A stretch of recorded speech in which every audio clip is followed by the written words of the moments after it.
అజంతా గుహలు అనే పేరు వినగానే మనకు ముందుగా గుర్తుకు వచ్చేది అందమైన శిల్పాలు, కళా ప్రక్రియలు మరియు ప్రాచీన భారతదేశానికి చెందిన మహానుభావుల శ్రమ.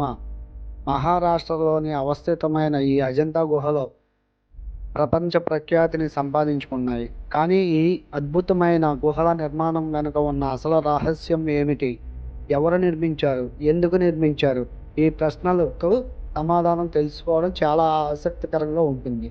అజంతా గుహల నిర్మాణం గురించి మాట్లాడుకుంటే మొదట మనం తెలుసుకోవాల్సింది ఏమిటంటే ఇవి 2వ శతాబ్దం నుండి BC 6వ శతాబ్దం AD వరకు నిర్మించబడ్డాయి. ఈ గుహలు బౌద్ధ మతానికి సంబంధించినవి.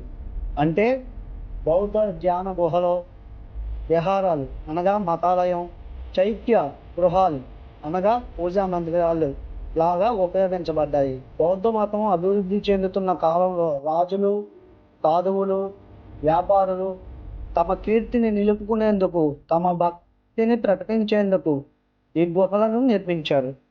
ఇవి 1-2 రోజుల్లో నిర్మించినవి కావు. ఇవి పూర్తిగా కొండలను తవ్వి శిలలను చెక్కి నిర్మించబడ్డాయి. ఇది ఎంతో శ్రమతో కూడిన పని. పెద్ద పెద్ద రాతి పర్వతాలను చెక్కుతూ శిల్పాలను సృష్టించడం అంటే సాధారణ విషయం కాదు. ప్రత్యేకంగా శిలలపై చెక్కబడిన బౌద్ధ ధ్యాన భవనాలు, విహారాలు మరియు చైత్యాలు అద్భుత కళాఖండాలుగా నిలుస్తాయి. అయితే ఈ గుహలు ఎలా నిర్మించబడ్డాయి అనేది ఇప్పటికీ కొందరికి ఆశ్చర్యంగానే ఉంటుంది. ఈ అజంతా గుహల నిర్మాణం వెనుక ఉన్న రహస్యాలలో ఒకటి బౌద్ధ మతం ధ్యాన సాధన కోసం ప్రత్యేకంగా రూపొందించడం. గుహల్లోని ప్రశాంతత, చీకటి మరియు చల్లదనం ధ్యానానికి అనుకూలంగా ఉండేది. పైగా వీటిలోని కొన్ని గుహలు బౌద్ధ భిక్షువులు ధ్యానం చేసే విహారాలు కాగా, కొన్ని గుహలు చైత్య గృహాలు అంటే బౌద్ధ పూజలు జరిగే ప్రదేశాలు. ఈ గుహలను నిర్మించడం ద్వారా బౌద్ధ మతం విస్తరించడానికి మరియు ప్రచారం చేయడానికి కూడా ప్రయత్నించారు.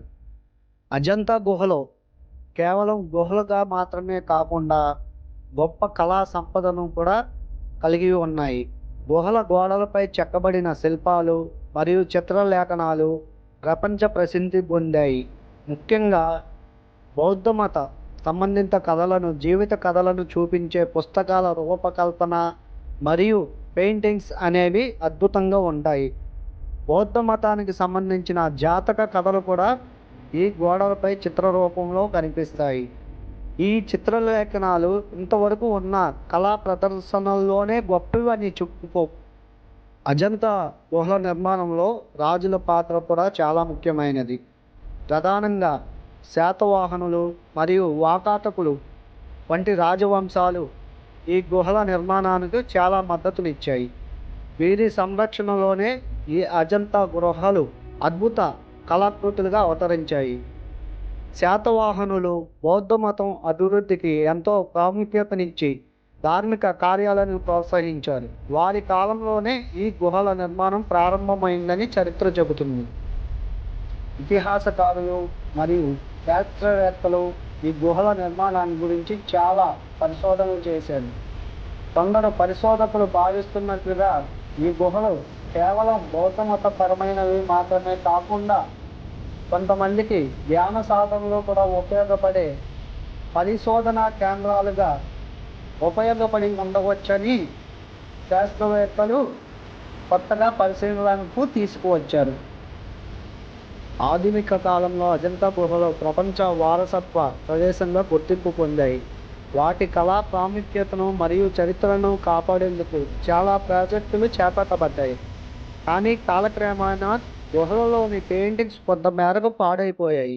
వాటిని సంరక్షించడానికి శాస్త్రవేత్తలు మరియు చారిత్రకవేత్తలు కలిసి పనిచేస్తున్నారు.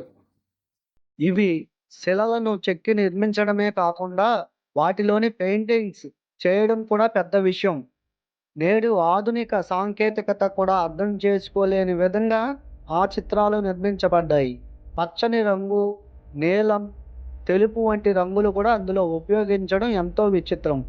వాటి నిర్మాణంలో ఉపయోగించిన పద్ధతులు ఇప్పటికీ కూడా రహస్యంగానే ఉన్నాయి.